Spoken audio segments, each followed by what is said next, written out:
back to another sports podcast, everybody, because it's exactly what the world needs is another sports podcast. We're the Sweaty Trio, and we're glad to be back. Today, we have a real pioneer, a man who's been talking sports on the internet since before podcasts were even cool. A broadcaster, a writer, a content creator, and one of the most recognizable voices in Canadian sports media. He's interviewed legends, covered the biggest stages in the world, and built one of the longest running independent sports shows in the country, Avry Sports Show. 500 episodes deep and still rocking. From the hockey news to the CFL sidelines to the Hall of Fame, red carpets, this dude has been everywhere and talked to everybody. And now he's rocking with the Sweaty Trio. Fans, welcome to the studio. Your favorite black guy in a suit, Avery Lewis McDougall. Yeah, let me give an applause for that. Yo, yo, No, yo, man, thank you so much for coming on. And yo. as you went on the red carpet, we need to make sure that this podcast is going to be as elegant as the red carpets you've been on, even though it's probably going to be covered in a lot more sweat. I appreciate it. Yo, that is doing your homework. I love that. That's why he's Thank the you so host, much. man. That's why he's the host. So we want to ask, man, as we said in the intro, you're a true pioneer in the podcast space. You started your show in 2008 and you're over 500 episodes deep. What Yes. moment showed you that you were made for this, that this was your calling? Oh, that's a really good question. I would probably say when back in '09, when I first got my first credential to cover the CFL, to cover the then Edmonton Eskimos, now Elks, and seeing people come up to me at games and say, "Hey, I heard your interview, I heard your podcast. You know, it was cool, it was fun." That was when it really hit me like, wow, I have a true calling for this. But for myself, I always wanted to be in sports media going back to when I was a little kid. My mom used to say, like, I used to watch NBA games. I used to mimic broadcasters when I was like 5 or 6 years old watching the NBA on NBC in the late 90s, early 2000s. So that was when people knew, oh, Avery's meant to be a broadcaster. He's meant to work in sports in some way. It's funny enough because I grew up playing sports. Like my first goal was to actually be a pro athlete. I wanted to be the first Edmontonian to play in the NBA. That didn't work out.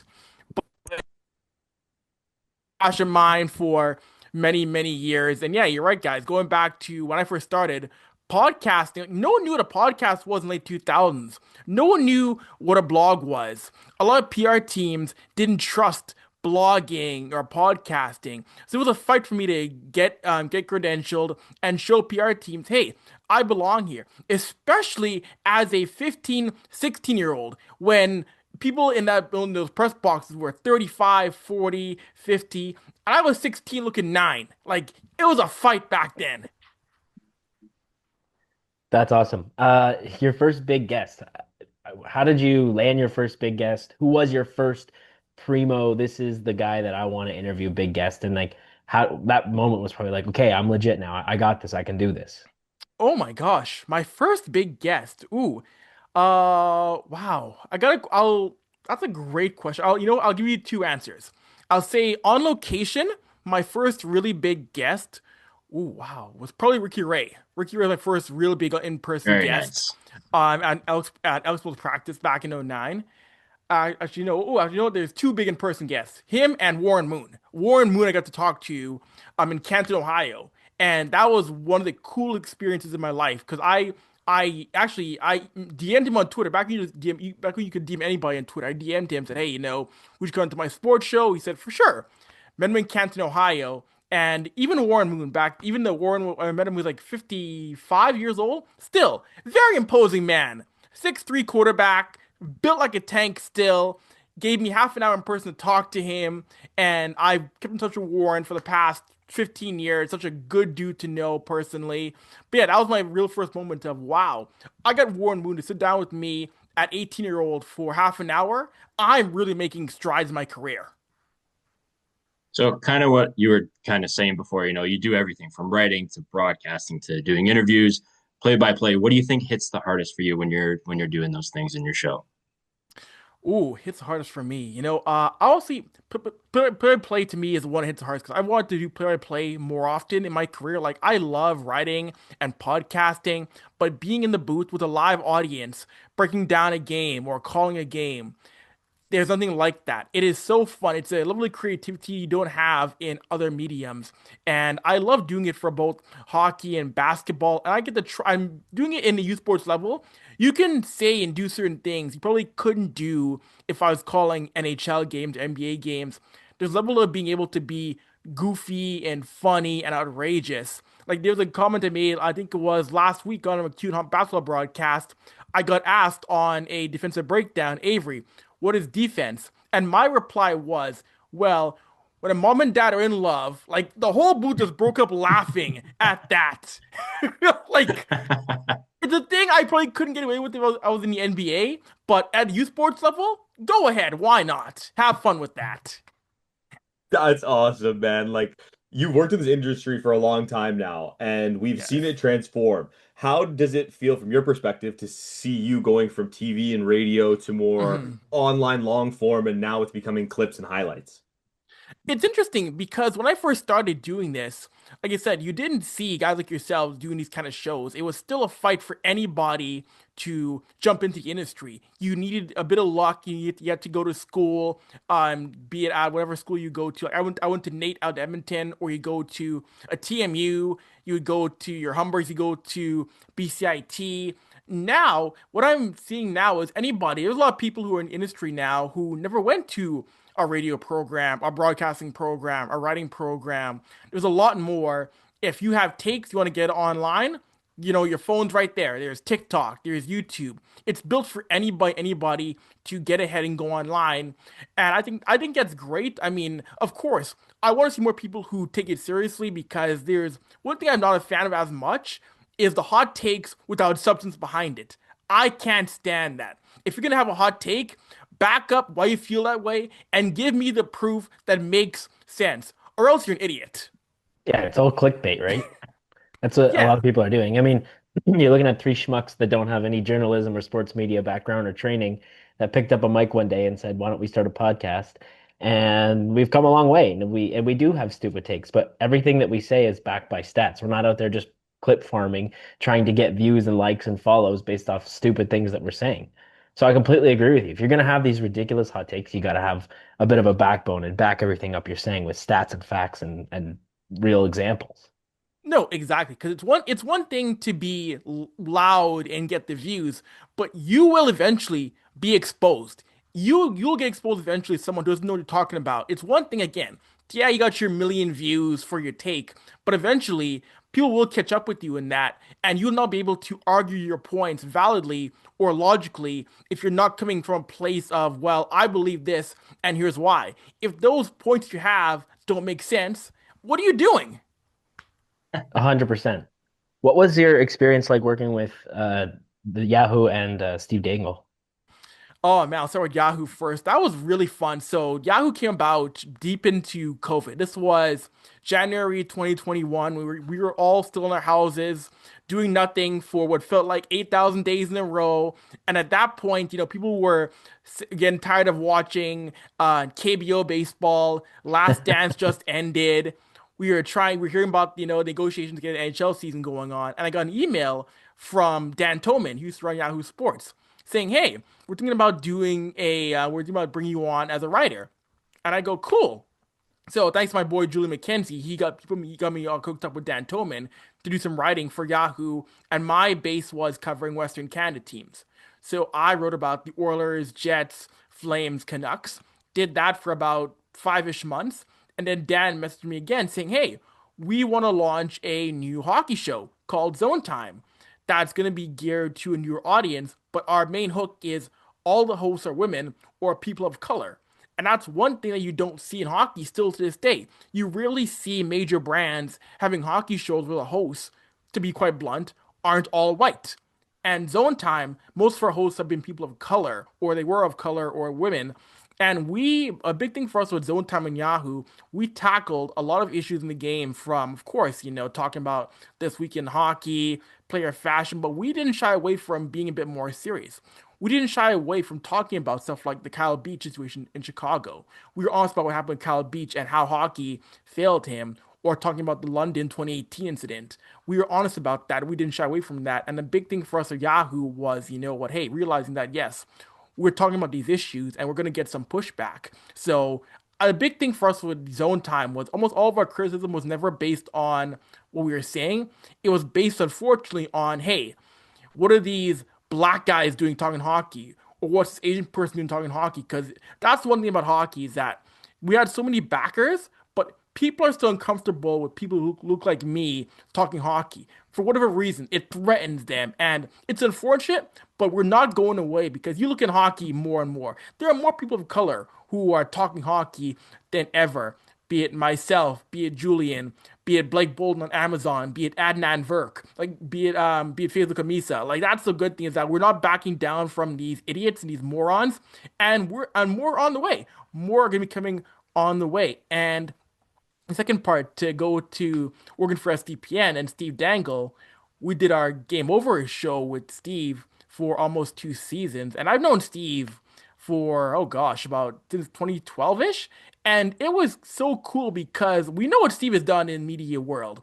He's another guy who I've walked with Steve down Toronto, and this man gets mobbed. This man gets mobbed. It is wild to see him get mobbed like a player in Toronto. So when he Andrew Berkshire, Adam Wild, and Jesse Blake said, "Hey, we're adding a new hockey show, a post game show. I want you on the Edmonton show." I said, "Absolutely, I'd be down to help do Game Over." And that was fun because we had guests on the show as well, talking hockey, talking about the Oilers. We had actors on, we had celebrities on. We had I know the Toronto show. We had Edge, the wrestler, on Game Over Toronto. I had Eric Zabrowski on before he made the Cleveland Guardians on my show. He was on Game Over Edmonton when he was pitching in Akron. He was on my show with me. So it was really cool to expand my reach there with Steve. Unfortunately, Game Over ended. But still, being a part of Steve's world from a content creator perspective, I'm grateful for the opportunity to make that happen. And again, when you are on SDPN, when you're entwined with Steve's brand, your following jumps up in a major way as well too. People know you as a Steve guy, and it was funny to see again the notoriety you get from being around Steve. People in Toronto, Edmonton, Vancouver would say, "Hey, you ever see Dangle's boys?" Like, "Oh snap, that's kind of cool." So you've worked with a lot of big names. You know, you mentioned Warren Moon. We've seen Mike Modano on, and it's kind of cool. You also had Mhm. John Herdman, and you got the Donovan Baileys. You know, some people might not know who he is. So tell us about those experiences. You know, working with people of that status.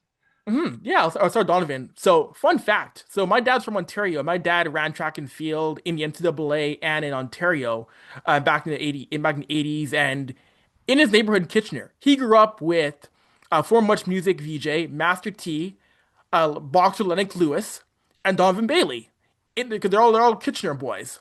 So Donovan and my dad know each other for probably 45 years.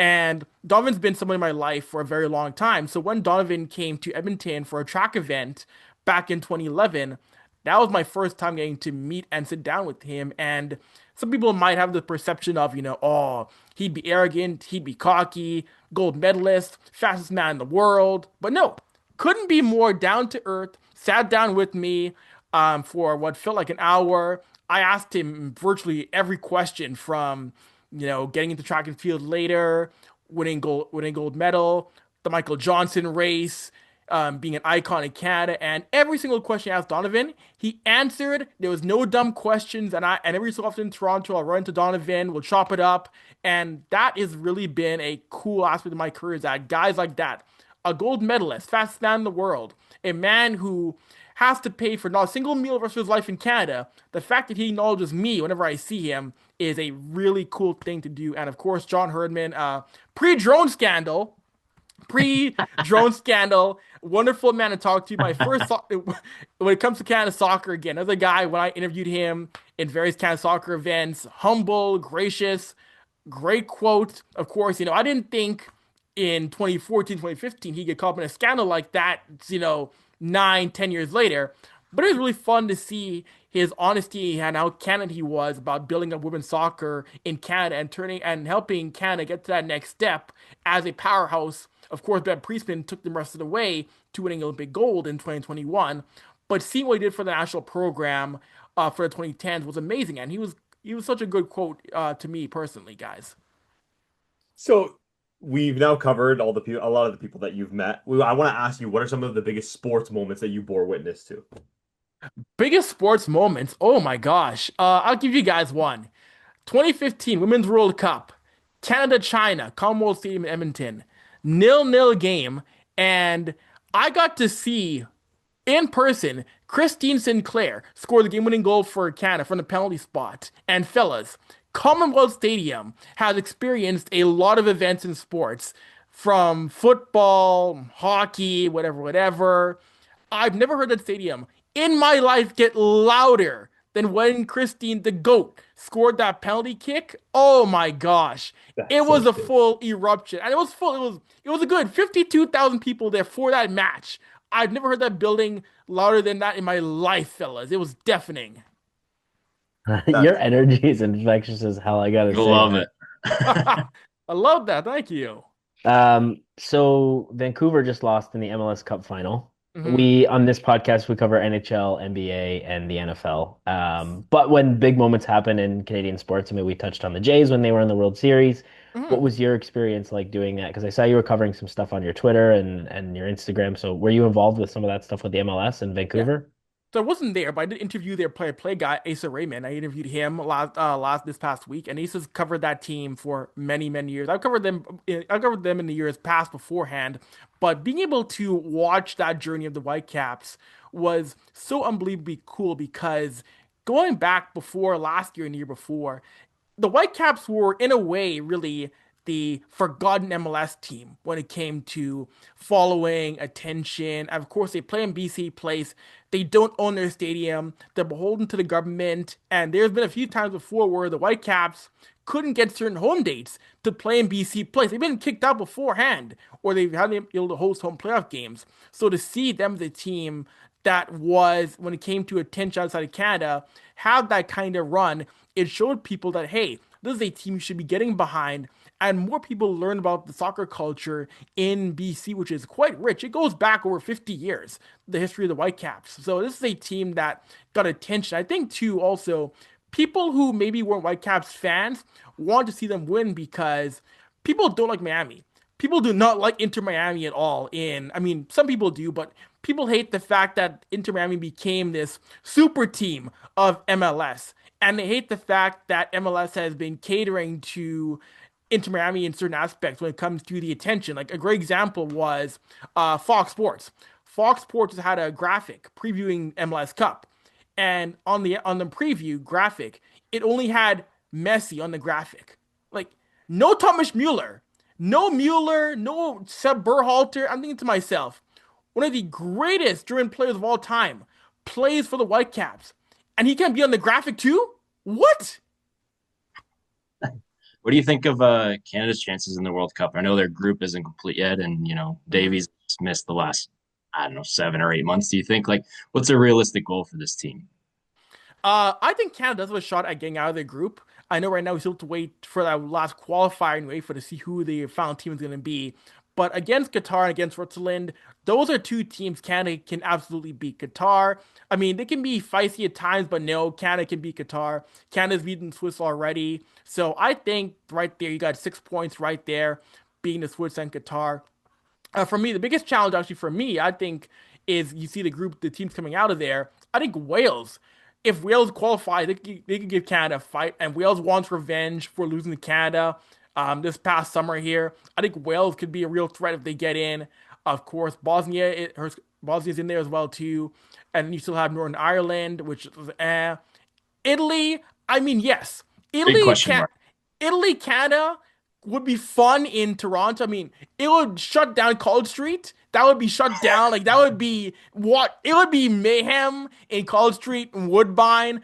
But Italy has been a team that over the past few years just can't get it done when it matters to make a World Cup. I mean, that could change, but I do think Italy is, if not beatable, a team Canada can get a draw off of. So of all these teams that Canada plays in or will play or could play, to me the real dark horse is Wales. I got to watch out for Wales does get through the qualifiers. So being a Western Canadian boy, I know you Mhm. said you've covered all the Canadian NHL teams on the Yes. western side of the country. Are you particularly drawn to one team as a fan? Do you kind of take off the fan hat and kind of remove the bias? Like, how do you view NHL from the writer aspect versus the fan aspect? I say for me, growing up in Edmonton, obviously my fandom did gear towards the Oilers. That was the team I grew up watching and cheering for. But as I got into the media world more and more, I wouldn't say I'm not a fan to an extent. I would say my fandom shifted towards more cheering for individual players than teams. And you cheer for a good story because in my life in media, I've gotten to know so many players in the league personally that it goes from more cheering for a team to cheering for a player and hoping they do well and hoping that the player wins or the player succeeds in their career. So I mean, am I a fan of the game? Of course. Am I a fan of the league? Of course. I think I hate the people who try to say, oh, I'm a fan of nobody. I'm a fan of nothing. I'm pure like, dude, you got into this sport because you're a fan. Everybody's a fan to an extent. You're not a fan of nothing. And to me, it's no longer being a fan of teams. It's more, again, being fans of players. But if there was a team as an adult I did kind of cheer for, I cheered for the stories of the Vegas Golden Knights when it came to the league. Because as someone who spent a lot of time in my life in Nevada, seeing Vegas and their first run was really cool. Of course, obviously now I'm not happy they signed Carter Hart. That's the thing I cannot stand.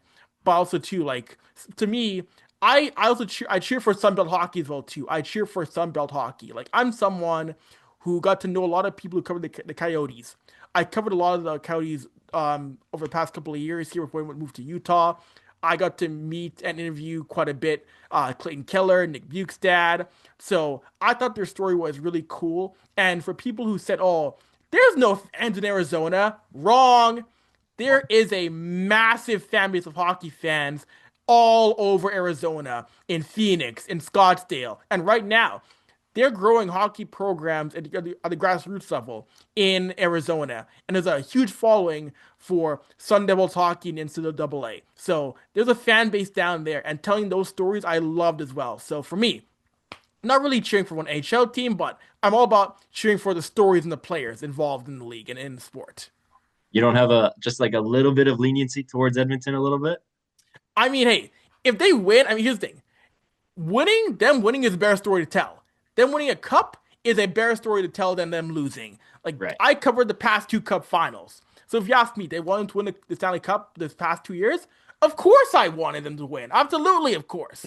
Yeah. That's the thing. When you're covering a team and you're that close to the players, of course you want to see them win. Absolutely. Right. We'd love to ask who are some of the players that you follow today, and if I were a new hockey fan, what story would you tell me that's going on now to instantly get me in the sport? Ooh, that's a great question. That's oh my gosh. Story going on today get you into the sport. I gotta think about that one for a second. Holy smokes. You guys killed the hard hitting questions tonight. Oh my gosh. Thank you. We try our best to make sure that we want to get the insight that isn't being told elsewhere. We want to get a unique experience, and we want your unique, what's the word, perspective. Mhm. I would say one that you want to get someone to watch in the sport. I would say one is Quentin Byfield. He's someone who I think he's someone who's been by LA hockey fans anointed the next one in LA. And he's such a great two-way player for the Kings. He's someone that Kings fans feel is going to be that leader after Anze Kopitar retires this season. And again, his story is great because again, highest drafted black player of all time in the NHL draft. And he is someone who is working to get kids in Southern California hooked into the game more and more and more and more because again, he's in LA and you're seeing fans go, wow, we have a black star on the LA Kings now. And he is someone whose game is evolving, getting better and getting better. So I'd turn you to Quentin Byfield, someone to watch if you're a new hockey fan. Ah, it's amazing. We have a segment on this podcast called How the Leaf Falls. We are Leaf fans. And in the winter, as it stands, the Leafs have been falling hard and fast. Lately, though, it seems like some of that ice is starting to break off. We'd love to get your perspective on the Leafs. Taylor is a firm believer if you're not in a playoff spot by American Thanksgiving, you're not making the playoffs.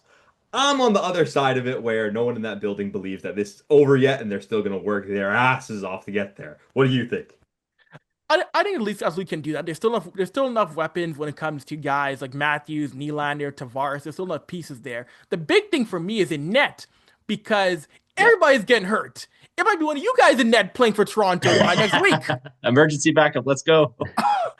That's the thing. So for me, it's a matter of Toronto trying to find health in net between guys like Stolars, like Wall, like Hill debate. That's going to be the big thing for this team. But also, too, the supporting cast, getting guys like Robertson, Domi playing well. You're going to need that total team effort to have a deep run for the Maple Leafs team, who, again, they'll figure it out. They will figure it out. The Atlantic Division will figure itself out. Maple Leafs will be there in the postseason. But the big thing, guys, of course, for the Leafs isn't just making the dance. It's a matter of winning a few playoff rounds, getting to a conference final for the first time since '04. Because I think Leaf fans are sick of this team going out. And yeah, we made it. We win a round, get to round 2. And that's it, folks. That's all. See you next year. It's nothing but misery. It sucks. It's the worst thing ever. I mean, look at last year. You guys had Florida on the ropes. You had the Panthers dead to rights and couldn't finish it off. Even then, though, it even felt in that series where it was almost like the Panthers had us in the first 2 and Leafs fans were kind of giving up. And then the Panthers, it was almost like they knew that we were free food and that they could play with us a little bit. And then they could let it go to 7. And then they could take a break off on game 6 and then really give it to us in game 7. And then we get blown out in game 7. Now, I'll say for the record, with my other show, The Third Intermission, we did Twitter Spaces after game 7, after game 6. And you guys all know, like, the sports talk show is dying out when it comes to having callers on. Having callers is a dying thing in sports radio. So we figured on Third Intermission, why don't we do Twitter Spaces with Leaf fans, vent, get their thoughts off on the Leafs. And guys, after game 6, we think we had about 500 live listeners. After game 7, we had about 700 people listening and tapping in just to vent and get their anger out on Twitter Spaces. They really needed it. I love there's a good quote in like business where they say if you go to a restaurant and you have a good experience, you're less likely to leave a review. If you go to a restaurant and have a bad experience, you're going to leave a review. So in that case, you got the Leafs fans on their worst restaurant experience. And it's true because when we did those spaces when the games won, when they beat Florida, ain't nobody was in the room. There was nobody talking. No. Yep. But the Leafs lose and everybody got something to say. Exactly. Exactly. I got one for you, kind of on the journalism and activation side. So we talked about hockey being predominantly white sport. I know the Leafs do some stuff with Mark Frazier to get people of color involved in the sport of hockey. Is there something you think the league as a whole or teams in specific need to focus on to get more people of color into hockey, playing hockey, becoming fans, going to games? Like, what does that look like for you? I think the big thing for me when it comes to just getting involved in general is the fact that hockey's cost is prohibitive. That's been a big thing for many of us. And all of us know the fact that this sport is so expensive, be it when it comes to playing the sport, watching the sport, getting tickets, gear.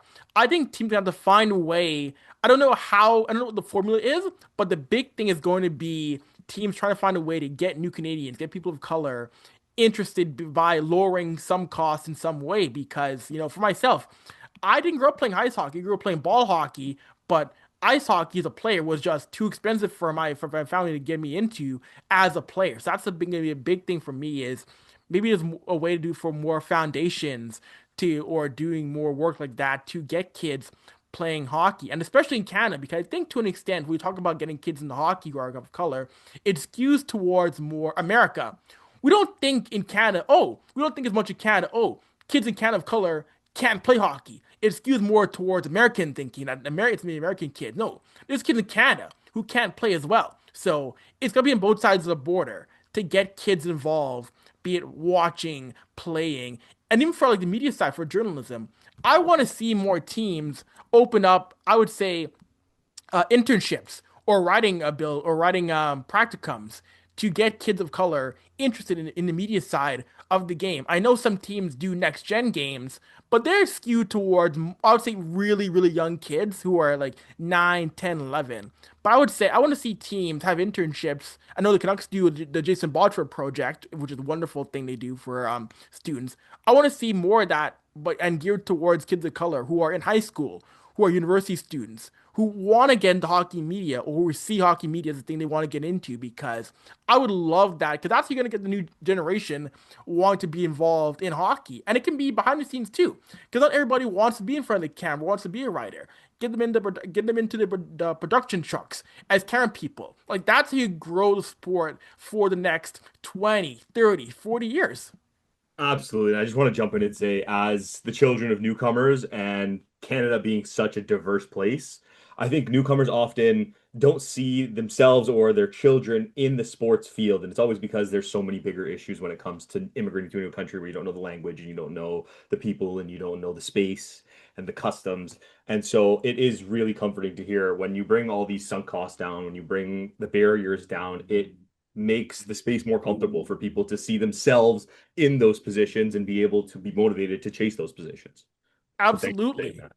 No, of course, very well, Molly. Yeah, that's a big thing for me. Like growing up, I'd watch hockey broadcasts. Of course, I would see, I'd see, hey, there's Joe McGinley, there's Mike Greer, there's Grant Fears, all these guys who would play, and I would see them. But when it also came to like media, one thing I didn't see in media, I didn't see myself growing up in Canada in media in a large part. I mean, except for David Amber, I saw Jason Portwander was on Sportsnet, but it was so limited when it came to seeing yourself in Canadian media, and that's why I say internships is big. Go to universities, high school, and have those geared towards those kids who have a passion, who maybe don't see themselves in the industry. That's a big thing. Like for me, like one of the big things I always when I go to the rink, I always try to meet up with people who look like me in the media field in Canada. Be it the people, I mean, and football too, basketball too. I always try to go meet up and talk to Cabby or talk to Kevin Weeks or talk to Farhan Laji or talk to Adnan Verk or talk to those guys who I saw growing up because I feel like, and they know it too. They know what it means to have someone looking like me approaching them. And it'll be a big thing for me when I'm 40, 50 years old. I know there's going to be kids who are going to, say, hey, I grew up watching Avery when I was a teenager, when I was, in high school. It's going to be big for me to pass it along. So that's why I see it as, guys.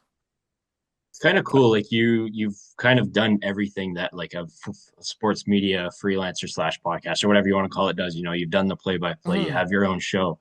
You got anything big coming up? Like, what do you see in the near future for yourself? What's going on right now? So I do a few projects. I cannot say just quite yet, though. I'll say as much. But 2026 is going to be a very, very fun year. We have a lot of things going down. I have about two or three projects that are gonna blow people's minds.